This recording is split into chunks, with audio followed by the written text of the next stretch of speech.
interessante. A nutrição, a gente tem muita novidade e a gente vai ficar com um leque muito aberto aí de muitos mitos também que a gente ouve. E eu resolvi otimizar esse tempo. Eu resolvi falar de uma doença chamada sarcopenia. Por que eu resolvi falar dessa doença? Porque eu acredito que quase todos vocês, ou a maioria de vocês, não conhecem essa doença, nunca ouviram falar, mas ela está super presente no nosso dia a dia. E a nutrição é um fator que pode ser muito aliado à mudança desse quadro clínico aí, dessa doença. Bom, ninguém faz ideia aqui do que é sarcopenia? Não? Bom, vocês já viram que os idosos não têm força? Vocês já repararam que os idosos não têm força? O idoso ele tem dificuldade para subir a escada. O idoso ele tem dificuldade para abrir uma tampa mais apertada em casa. O idoso ele acaba caindo com mais facilidade porque ele não tem força. Mas será que precisa ser assim? E por que que isso acontece? Bom, como eu falei aqui, comecei a iniciar, a sarcopenia, ela tá ligada aí à falta de força. A gente pode colocar assim para vocês entenderem qual é a finalidade ruim que essa doença traz para o nosso organismo, né? Começa a afetar o músculo, porque com o passar dos anos a gente perde essa capacidade de manter os músculos por motivos fisiológicos. E aí o que acontece? O músculo ele tem diversas funções no nosso organismo. Ele tem a função de força, ele tem a função de sustentação, de equilíbrio, de performance, de movimento e de outros, né? O que são esses outros que a gente tem aí também com os músculos? A gente tem aí a capacidade de se manter em pé, de se sustentar e de ter o músculo ele comprime os ossos. A principal função do músculo em relação aos ossos seria a sustentação, não é isso, doutor? Porque não adianta nada um saco de osso sozinho, né? Sem o músculo ali para sustentar. Agora, o músculo, ele tem uma outra característica também que se enquadra aqui, que é o quê? É abraçar o osso, fazendo o quê? A compressão, para acontecer a mineralização óssea. Qual é o minério que está ali? É o cálcio. O minério que a gente está falando nesse caso é o cálcio, é o mineral cálcio. E aí, o que acontece? A pessoa que ela tem pouco músculo, esse músculo, ele não tem tanta força para abraçar esse osso. E aí, o que acontece? O cálcio, ele não consegue ser fixado no osso com tanta facilidade. Uma característica também legal é que o músculo ele representa em torno de 40% do peso corpóreo. O processo do envelhecimento ele é caracterizado pela perda involuntária dos músculos e o ganho de gordura. Por quê? Uma coisa que com certeza vocês já perceberam, que os idosos, você não vai ver um idoso com barriga de tanquinho, né? Muito difícil, assim, a pessoa tá lá na televisão com a barriga de tanquinho, não é verdade? Por quê?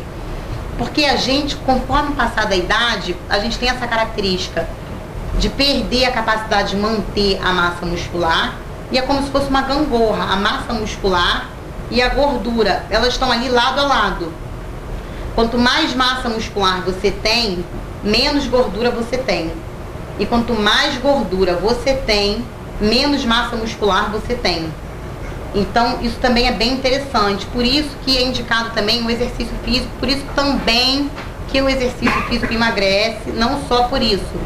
Tem outras explicações também, outras formas de que ele faz a gente emagrecer, mas ele também emagrece por isso. Dependendo do exercício físico, ele pode aumentar a massa muscular, que é o caso aí de uma musculação, e a pessoa, ela perde gordura, tá? Muitas pessoas que fazem musculação, elas, eu tô mais pesada. Por quê? Porque o peso, ele não significa só a gordura, tudo pesa, e o músculo pesa muito.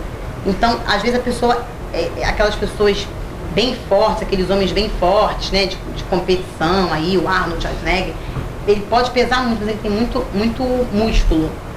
E o músculo realmente ele é bem denso, muito mais denso que a gordura. Mas é massa magra. Massa magra, exatamente. Bom, esse processo fisiológico, ele começa a acontecer ali, mais ou menos, por volta ali dos 30 anos de idade. A gente começa a ter um declínio de 10 a 15% de força a partir dos 30 anos. E a gente começa a perder mais ou menos 10% de massa magra a partir já dos 30 anos de idade, tá? As mulheres que entram na fase da menopausa, elas percebem com bastante facilidade essa perda de massa magra. Os ginecologistas, eles comentam muito essa reclamação das mulheres, né, ali no consultório: doutor, tô engordando, doutor, tô perdendo massa magra. Isso aí tem explicações hormonais, né? Os hormônios, eles têm ali uma deficiência na sintetização, na produção dos hormônios, né, dessa mulher que está nesse quadro, e ela também tende a perder massa muscular. Esse quadro ele se acentua a partir dos 60 anos de perda de massa muscular, e aos 80 anos a gente já percebe aí uma perda de 50% de massa muscular. O que vale a pena lembrar? Que enquanto essa massa muscular está caindo, essa gordura está aumentando, né? O idoso, ele está perdendo massa muscular, mas o idoso, ele está engordando. E aí, muitas das vezes, ele não percebe que ele está perdendo massa muscular. Muitas das vezes o idoso acha que está obeso, acha que está sobrepeso. Às vezes ele está sobrepeso, muitas das vezes, mas ele está com deficiência de massa muscular. A agilidade também diminui mais ou menos ali uns 10%, e a massa óssea ali a partir dos 40 anos. A gordura visceral, ela aumenta 2 centímetros de circunferência abdominal, mais ou menos ali anual. Então, por quê? Porque a massa magra está diminuindo e a gordura está aumentando. Bom, a sarcopenia, ela é a redução relacionada à idade de massa magra e força de função muscular. Os músculos, eles têm a força de reduzir involuntariamente, o músculo e a força, eles reduzem involuntariamente com o passar do tempo. Não é um processo que, porque essa pessoa se alimentou mal, ela vai perder músculo. Não, isso é um processo involuntário. Isso vai acontecer no corpo da gente. Agora, tem mecanismos que a gente pode fazer para poder reverter esse quadro. Tanto mecanismos que a gente pode fazer a nível de atividade física para estimular esse músculo, tanto também a nível de alimentação, para a gente também estar dando o certo alimento para esse músculo, porque o músculo, ele se alimenta de um nutriente em específico. Esse nutriente que alimenta o músculo é a proteína. Lembra que eu falei dos carboidratos, eu falei dos lipídios, e agora eu estou falando para vocês da proteína. A proteína, a principal função da proteína no nosso corpo é de construção e reconstrução, a nível de tudo no nosso corpo. Uma pessoa que foi queimada, que foi internada, um nutricionista tem que fazer uma dieta hiperproteica. O que é isso? Hiper, muito. Proteína, hiperproteica. Tem que ofertar muita proteína na alimentação dessa pessoa. Por quê? A pessoa que sofreu uma queimadura, ela perdeu pele, ela perdeu tecido. E a proteína, ela que vai alimentar aquele tecido para aquele tecido crescer, da mesma forma que faz com o nosso músculo. Então, o ideal é a gente ofertar, é a gente ingerir a proteína correta, da forma correta, e também fazer atividade física.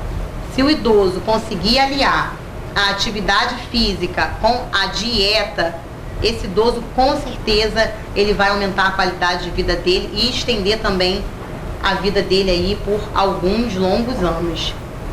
Bom, uma coisa muito importante que vale a gente ressaltar é o que? Não se engane, alguns idosos, eles podem ter uma aparência de sobrepeso, né? Ah, tá gordinho. Mas lembra que eu falei? Gordura é diferente de músculo. Então esse idoso, ele pode estar gordinho, mas ele está com deficiência, ele está com pouco músculo. Ele tem gordura, mas ele não tem força. Isso que ela está falando é o centro da atenção hoje e o vislumbre da terceira idade a se transformar numa melhor idade. É a noção de que as pessoas com músculos fracos são aquelas pessoas que caem das escadas com as vovós que vocês escutaram.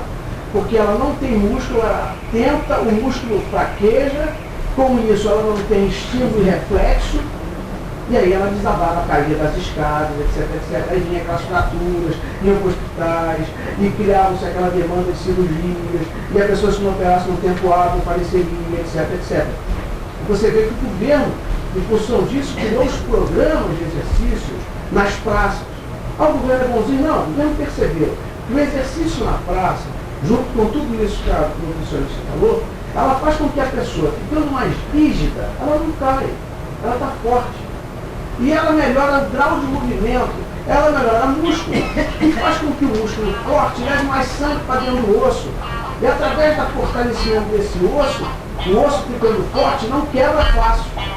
E aí as pessoas deixam de usar os hospitais, não quebram, não morrem nas cirurgias, os açúcares ficam contidos, o coração bate mais, a longevidade vai mais adiante. Então esse programa que se vê hoje no mundo, na China, pessoas nadando nos rios de água gelada, pessoas bicicletando, fazendo mountain bike, pessoas de idade correndo, fazendo corridas rústicas, na verdade é o grande ganho da modernidade da medicina.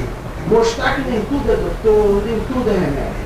O peixe morre pela boca, o ser humano morre pela boca. E a mistura de uma vertente alimentar bem condicionada com, evidentemente, muitas vezes a supervisão de uma boa nutricionista, através de programas de exercício, com personal trainer, ou mesmo exercício de praça, ou os exercícios comunitários, haja vista que vocês estão fazendo, levam a uma melhoria de qualidade de vida. Esse hoje é o grande segredo.